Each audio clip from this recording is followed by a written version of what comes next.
me gusta cuando me empezás a decir cosas que realmente uno sabe que son ciertas y que por ahí no sabe cómo decirlas o cómo, porque son todas cosas nuevas, ¿no? Uno como médico es fuerte todo lo que está pasando. Estamos en un momento de dudas de romper viejos paradigmas, viejas creencias limitantes que venimos de muchísimos cientos de años y bueno, si queremos un poquito más de vidas atrás, eh, en que estábamos anclados a un sufrimiento y un dolor muy grande y a un modo de vida que nos hacía gran daño y bueno, eso ya el planeta eligió hacer un cambio frecuencial, nosotros también, y eso es lo que estamos viendo, ¿no?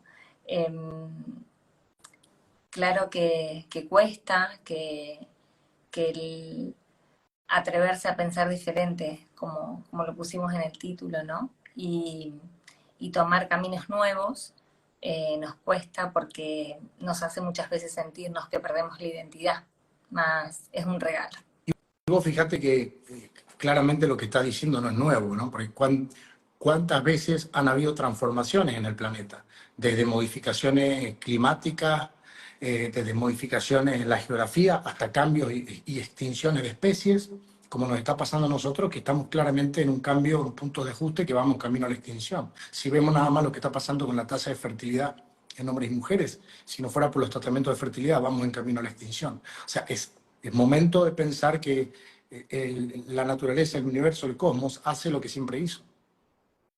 Sí, yo siempre digo que mi mirada es como esperanzadora. Yo realmente siento que no vamos hacia la extinción, sino que vamos hacia la transformación. Eso, Es la extinción de un modo de humano a que eso, a no eso podemos iba. más, sí, sí.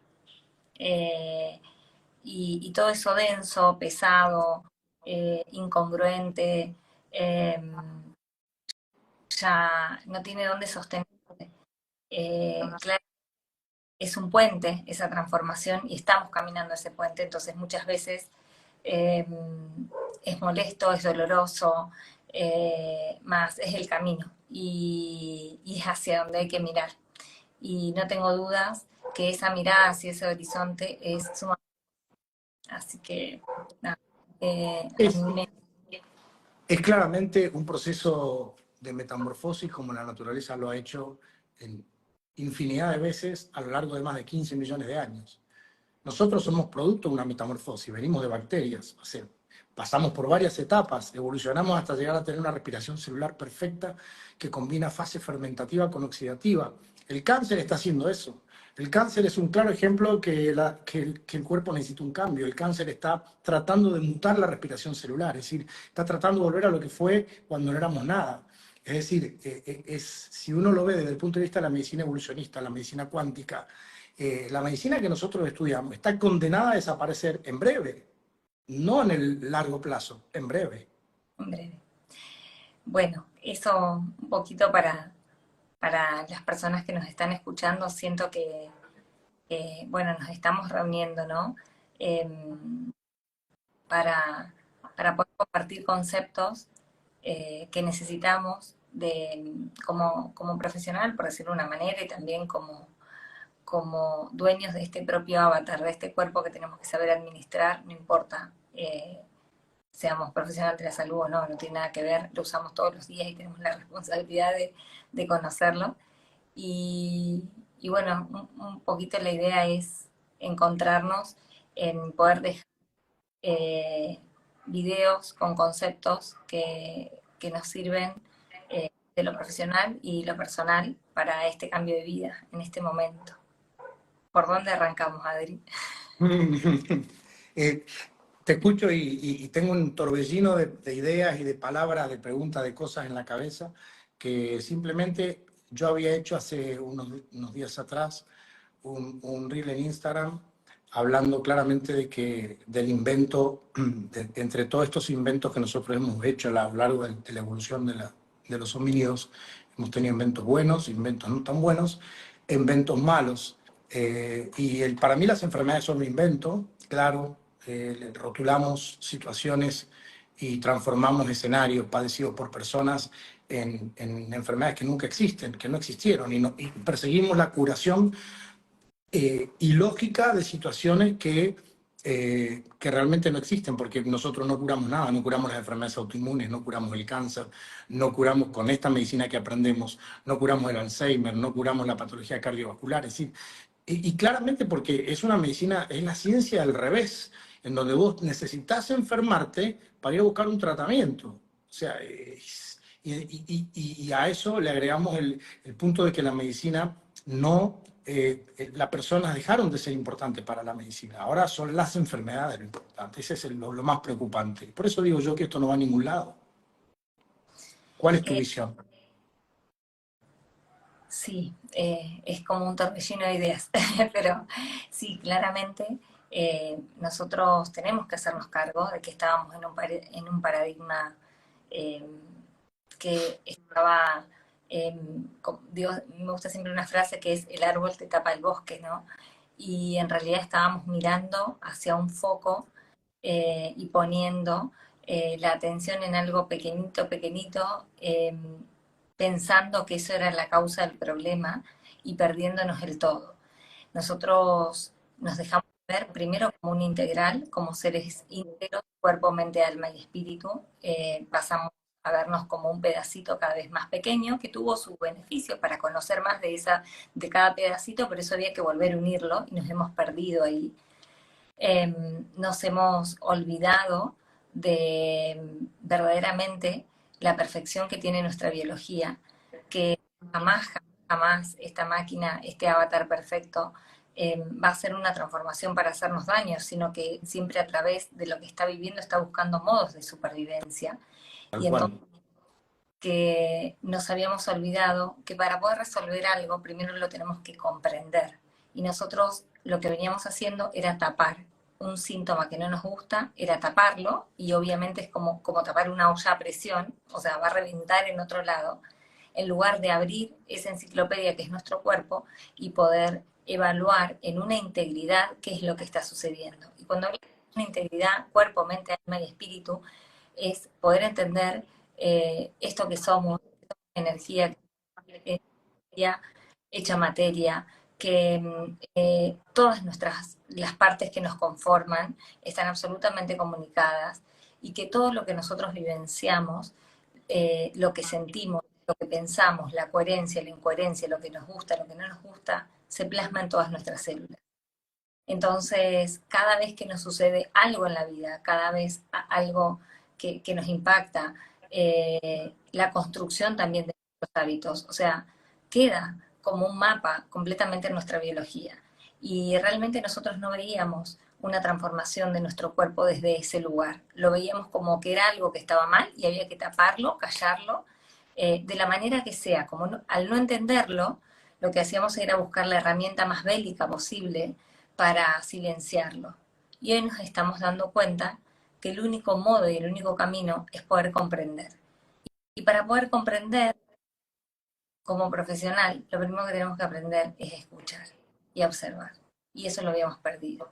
Entonces, un poco. Eso es lo que yo siempre digo, que los médicos, siempre la medicina se basó en conocer el escenario. Hipócrates decía, el ex padre de la medicina, porque el padre de la medicina moderna es René Descartes. Hipócrates fue padre de la medicina por miles de años. Él decía, retrata su aldea y retratarás su mundo. Entonces, claro, el concepto de que los médicos, para eso, conocer un escenario, hemos perdido la capacidad de escucharlo. Los médicos no escuchamos a los pacientes, no basamos el diagnóstico en escuchar. De repente se ha tecnificado tanto que si no tenés un análisis o un scan imagenológico, pareciera que no sos capaz ni siquiera de intuir un problema, y si no está registrado en un papel, en una evidencia que es influenciada, pareciera que tampoco existe. Y como digo yo, la ausencia de evidencia no es evidencia de ausencia. Entonces, es un problema porque no conocemos a nuestros pacientes, tampoco nos tomamos el tiempo. Claro, está bien, uno tiene que trabajar y ver muchos pacientes en el día, porque si no, tenés presiones del hospital, de la clínica, de la prepaga, del seguro de salud, que nos ponen listas inacabables de pacientes para poder atender en 15 o 20 minutos. y terminamos recetando fármacos que conocemos poco a personas que conocemos poco para tratar problemas que también conocemos poco. Y bueno, y esto es caótico ya, el punto que ha llegado es realmente caótico. Eh, yo siento que hay algo que tenemos que recuperar, quienes estamos ahí dedicados al servicio en la salud, que es poder conectar con nuestro gran, valga la poder intuitivo y de discernimiento. No hay Exacto. nada más valioso cuando uno, porque uno es como si fuese un investigador, ¿no? En eso que le está sucediendo al otro. Nosotros, digamos, nos separamos tanto de ese poder que tenemos de discernimiento, que primero es no escuchar, es hablar sobre perdernos esa capacidad de observar, pero desde observar no solo desde la mente, sino conectarse con el sentir para poder intuir el camino a seguir, por dónde van las piezas, eh, y poder integrar la vida, o sea, ese suceso que está pasando en la persona en el contexto de su vida, porque no es una diabetes o una hipertensión, es ese aumento de la presión arterial en ese contexto de esa persona que está viviendo eso o que vivió determinada cosa, que vive en ese país, en ese entorno, en esa, ¿no?, que llamamos epigenética. Entonces, el poder recuperar como médicos esa posibilidad de conexión con el otro y activar nuestro poder intuitivo es una gran llave. Lo que sucede, siento, es que nada podemos hacer con otro que no hagamos con nosotros mismos. Y nosotros, Exacto. la salud, nos hemos transformado por mucho tiempo en autómatas, como decías vos, trabajando muchísimas horas, haciendo grandes sacrificios y desconectándonos de nuestro propio sentir. Entonces yo no puedo hacer nada con otro que no haga conmigo mismo. Para poder activar el poder de escucha de un otro, primero me tengo que poder escuchar a mí mismo. Y para poder activar la intuición y el discernimiento, primero tengo que hacerlo con mí mismo y tengo que poder tomar ese espacio y esa importancia que tiene en mí. Así que, bueno, se viene una etapa de, como decimos amigos, de transformación, ¿no? Tal cual. Tal cual, y qué lindo ser parte de eso también, porque eso es lo que pensaba. eh, Después de que te visité en Funes, eh, pasan cosas, ¿no? Cuando uno está, digamos, en esta etapa, en este camino de esta transformación, porque uno se da cuenta realmente, como hablaba el doctor Hammer de la lógica biológica, ¿no? Uno se da cuenta que esto se abre camino solo, o sea, es como la vida, se abre camino, o sea, es insostenible y en algún punto iba a ocurrir. Y bueno, esto tal vez la pandemia que nos tocó vivir dejó demostrado claramente que el terreno biológico de las personas está diezmado, que no es el virus, en realidad, porque si hubiera sido el virus, se hubieran muerto todos. Es decir, el virus es prácticamente, te diría, inofensivo, porque de hecho ya desapareció y no fue por una vacuna, desapareció. Simplemente porque, bueno, como ha pasado con otras pandemias que han diezmado poblaciones a lo largo de la historia, ni la primera ni la última vez. Pero realmente sí, hoy yo creo que esta es la etapa en que estamos asistiendo por primera vez en la historia del género homínido a la primera generación de personas que si no hacemos un cambio, va a vivir más enfermos, menos tiempo y con más enfermedades que nuestros propios padres. Porque ya somos ya es la tercera generación, nuestros hijos son la tercera generación de gente viviendo en un mundo de comida procesada, por ejemplo, en un mundo de smog electromagnético, en un mundo de medicina basada en la evidencia. Ojo, no estoy en contra de la medicina basada en la evidencia, estoy en contra de la medicina basada en la evidencia de estadísticas y no de personas. La medicina actual no evalúa personas. Y eso es el problema. Por eso yo feliz de ser parte de esta transformación, ¿no? Adri, me encanta esto que marcaste, porque a los médicos nos cuesta mucho salirnos de ese papel y de esa medicina basada en la ciencia y como que es el lugar donde muchas veces no, eh, ponemos el reparo. Y me gustaría que amplíes eh, por qué un estudio de medicina basada en la evidencia, que no evalúa un todo, que evalúa una persona en su contexto, no sería significativo como resultado.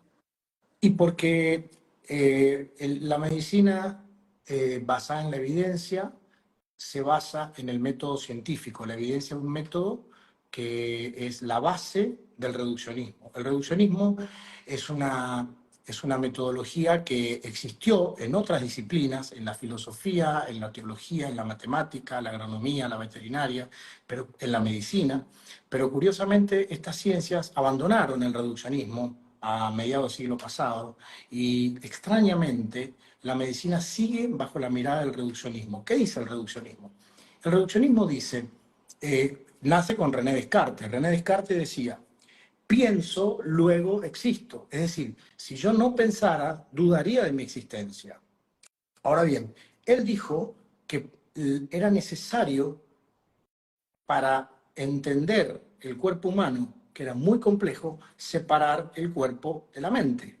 Y él dijo, vamos a dejar la mente, los pensamientos, los sentimientos, las emociones, las preocupaciones, todo eso se lo vamos a dejar a los religiosos, a los filósofos, que ellos trabajen con eso, porque eso nosotros no lo podemos entender, pesar, medir y cuantificar. Nosotros nos vamos a dedicar a estudiar la materia, el cuerpo. Entonces, ahí fue donde empezamos a basar todo en estudios, en cuantificaciones y demás. Entonces, claro, ¿qué dice el método científico? Si vos querés conocer algo, tenés que fragmentar. En cuantas mayor cantidad de partes vos fragmentes, por ejemplo, si yo quiero conocer esta hoja, yo tengo que fragmentarla en muchos pedacitos así, ¿ves? Y mientras más pedacitos tenga, va a ser más fácil estudiar. Entonces, cada uno de estos pedacitos es una de nuestras especialidades. Entonces, ¿qué pasa? Para fragmentar hay un problema.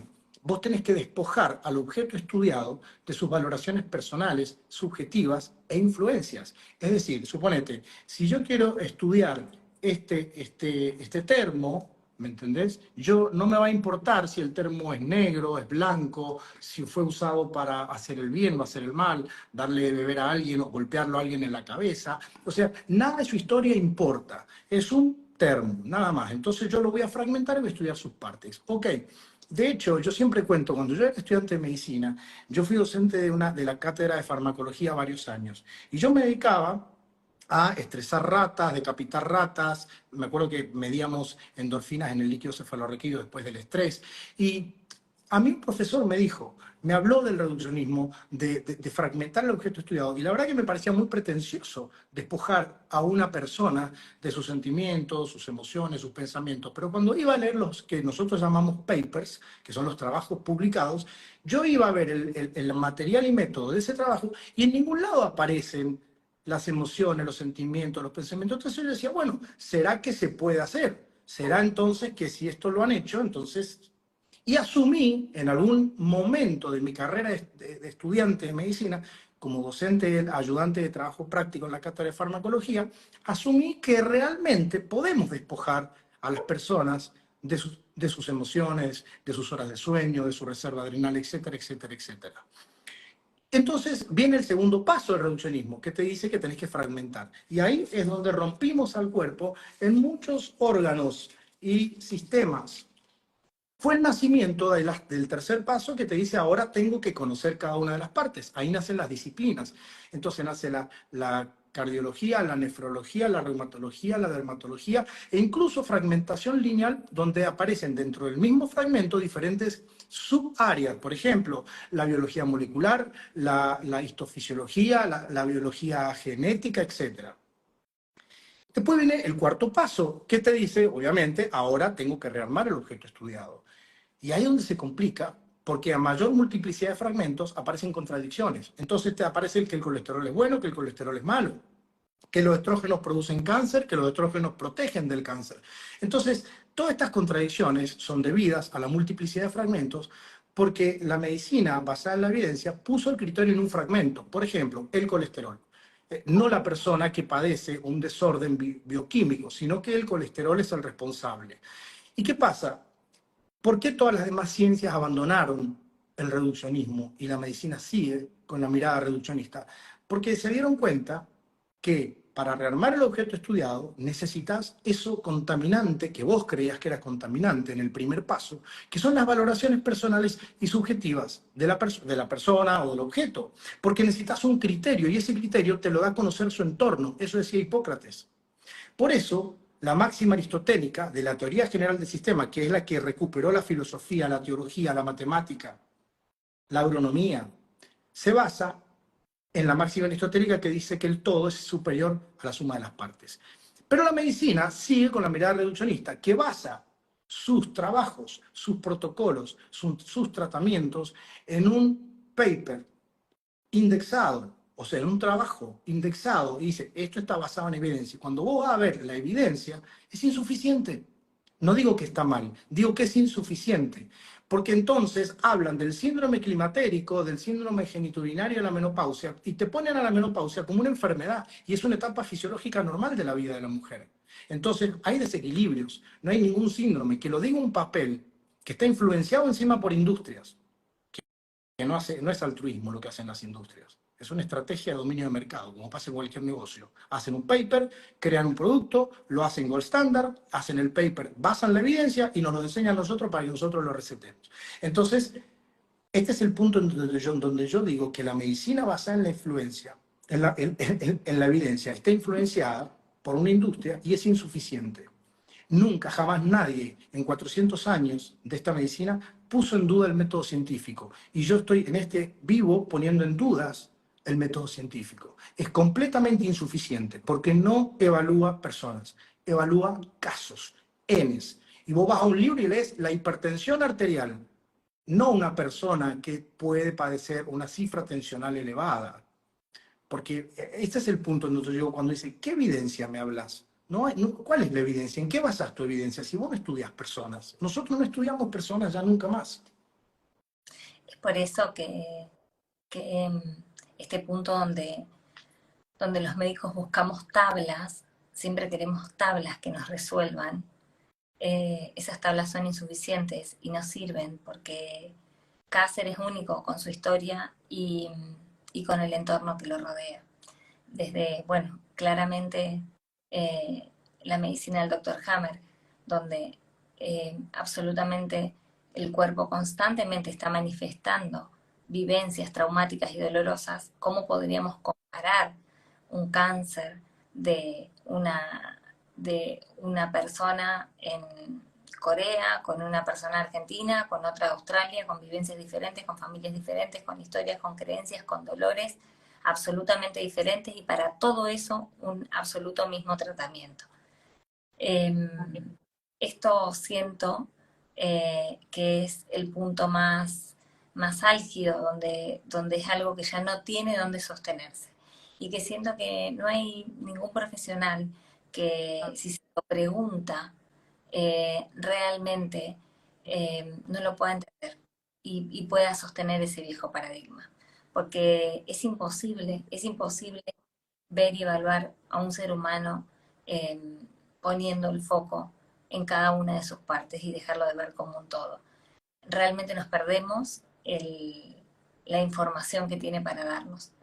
Y bueno, esto es maravilloso, porque esto es animarse a pensar diferente y, y tener el coraje de poder parar en otro paradigma, sabiendo que hay una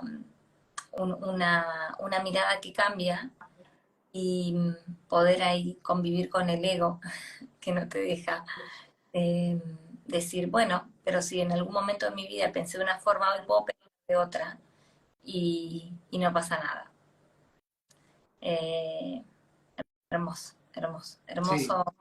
eh, eh, eh, es una, es una transformación, como bien vos dijiste, es difícil porque realmente estamos adoctrinados y tenemos un ego muy grande, los médicos, y y bueno, y eso nos afecta a nosotros primero y obviamente la manera de tratar a nuestros pacientes. La falta de escucha, nuestro propio adoctrinamiento, agregado eso a un ego importante, hace que, bueno, que se haga difícil encontrar la solución, ¿no? A problemas que la gente padece, que como bien vos dijiste, nosotros mismos los padecemos y no podemos siquiera solucionarlos en nosotros mismos. Por la visión que tenemos, por el enfoque que le damos, es realmente desafiante todo esto que nosotros estamos planteando y bueno, y nos encontramos también con mucha resistencia por parte de nuestros colegas, claramente. Sí, igual yo creo que estamos en un tiempo donde los velos en todos los aspectos de la vida se están cayendo de manera tan abrupta, de manera relevante, que es un camino que no tiene vuelta atrás.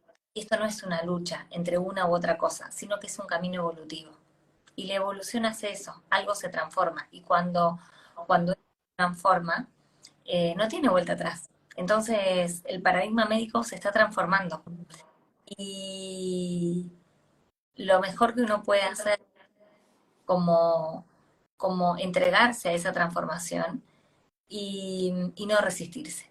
Porque, bueno, ¿no? Sabemos que tenemos dos estados que nos habitan, que es la contracción y la relajación, y cuanto más quieras negar algo que cae por su propio peso, más vas a persistir en contracción y mucho más caro lo vas a pagar en todos los aspectos, ¿no? Tal Así cual. este es el mensaje de hoy, ¿no? Eh, ya seguiremos con otros. No sé si Adri. Sí, sí, quería que planteáramos un poco esto de este cambio de paradigma, esta transformación que está sufriendo la medicina eh, para bien, ¿no? O sea, que estamos realmente poniendo en dudas muchas de las cosas en la cual, sobre todo el método científico, que nunca nadie, el método de la medicina, el método analítico, donde todo tiene que ser cuantificado en Ns, en tablas, y la salud de una persona es mucho más que eso, es muy complejo. Una persona no puede ser, no se puede cuantificar en Ns, entonces es imposible, entonces todo paper hoy está resultando insuficiente y por eso esto quiero aclararle a la gente, ¿no? Que nosotros estamos siempre a favor de la medicina basada en la evidencia, pero que la evidencia tristemente es insuficiente hoy, es insuficiente porque nos hemos dado cuenta, la medicina moderna ha fracasado en, en encontrar la solución a esta plaga de enfermedades crónicas, que es cada vez mayor, porque justamente sigue poniendo el criterio en el fragmento que se llama colesterol, que se llama presión arterial o que se llama cáncer. Eso es la punta emergente de un desequilibrio que no le estamos prestando atención por culpa de la medicina, de esta medicina lineal, cartesiana, mecanicista, que comenzó poco después del año 1600 con este señor. Así que bueno, da para hablar mucho y me gustaría que lo siguiéramos conversando, ¿no? Adri, me gustaría que cerremos con un mensaje de cada uno de Sí, positivo, que es la enfermedad no existe, y así en pocas palabras, ¿por qué podrías decir que la enfermedad no existe? Después, yo digo que la enfermedad no existe, que lo que existe son desequilibrios, que nosotros los agrupamos a estos desequilibrios y les damos un nombre, nada más, como para poder estudiarlo como tal. O sea que si tiene mucho azúcar en la sangre, le vamos a decir diabético o prediabético. Si tiene mucha insulina, le vamos a decir que tiene insulinoresistencia. Si le falta hormona tiroidea, le vamos a decir que tiene hipotiroidismo. Y así sucesivamente. Pero no existe. La enfermedad autoinmune no existe. Existe un desequilibrio que llevó a la pérdida de la tolerancia inmunológica. No, el sistema inmunológico no te ataca porque un día se levanta a la mañana y dice, hoy voy a atacar las articulaciones, hoy voy a atacar la tiroides, hoy voy a atacar los músculos. No, eso es falso. Hay un desequilibrio en el sistema que no está siendo considerado porque el reduccionismo mató el sistema. El reduccionismo nos hizo estudiar partes. Por eso la enfermedad no existe. bueno, y yo desde mi lugar, desde las leyes biológicas, voy a aportar que la enfermedad no existe, porque en realidad lo que tenemos como síntoma tantísimas veces es un programa de emergencias ideado perfectamente por la biología para poder salir o lidiar con una situación que nos está haciendo daño. Entonces, si hay algo que te duele ver, probablemente te tapará un ojo. Si lo que estás escuchando te hace daño, te tapará un oído. Si no tenés espacio en tu vida, será una úlcera para abrir espacio. Si algo no puedes digerir, aumentar tu sistema digestivo para que eso pueda suceder, porque para nuestro cerebro no hay diferencia entre metáfora y real. Entonces es lo mismo si lo que no puedes digerir es una discusión o no puedes digerir un alimento. Va a salir tu sistema digestivo a poner el cuerpo por aquello que no estás pudiendo hacer. Entonces desde este lugar, lo que el cuerpo manifiesta deja de ser una falta de firmeza o deja de ser un error, sino que más bien es un programa de emergencias que tenemos nuestro plan B debajo de la manga para poder sobrevivir a eso que sentimos nos está haciendo daño. Qué lindo. Y fíjate que coincide con mi pensamiento, mi visión, mi enfoque, porque la enfermedad no existe, existen desequilibrios. Estos desequilibrios también son son mente-cuerpo, ¿no? No es solo materia, también es energía. Desequilibrios energéticos, desequilibrios en la bioquímica y en la bioenergética. Hoy se han medido los momentos magnéticos de pensamientos negativos y de pensamientos positivos, cómo los pensamientos negativos pueden realmente llevarte a una pérdida de la tolerancia inmunológica. Y eso está publicado también en un paper, como llamamos nosotros. Pero son trabajos que han aparecido en este nuevo milenio. Por eso es parte de esa transformación que estamos hablando. Maravilloso. Muchas gracias, Adri. Bueno, gracias a vos. Estuvo linda la charla. Vamos a seguirla. Vamos La próxima. con la idea es compartirnos en videos, dejando conceptos desde este nuevo paradigma para compartirlo, para que pueda resonar en quien resuene, y como digo siempre, a quien le sienta coherencia lo toma, y quien no, no, y está perfecto también. Y bueno, muchísimas gracias, Adri, muchísimas gracias a cada persona que escucha, a cada persona que se transforma con esto. Gracias ahí al equipazo de guardianes. Eso quiero agradecer a todos, esta Florencia, que es una genia ahí encargada de la reunión de guardianes que vamos a declarar el 14 de diciembre, el Día Internacional, no del médico, sino del médico guardián. Así que ahí vamos a estar todos en Buenos Aires. Un honor, un placer que Andrés seas parte de esta locura guardiana. Gracias Adri, y hermoso, hermoso la comunidad que has creado y el movimiento, que es evolutivo. Así que bueno, y expansivo para todos. Gracias. Un beso grande, descansá, buen fin de semana, a recargar esas adrenales. Sí, gracias. Chao, chao.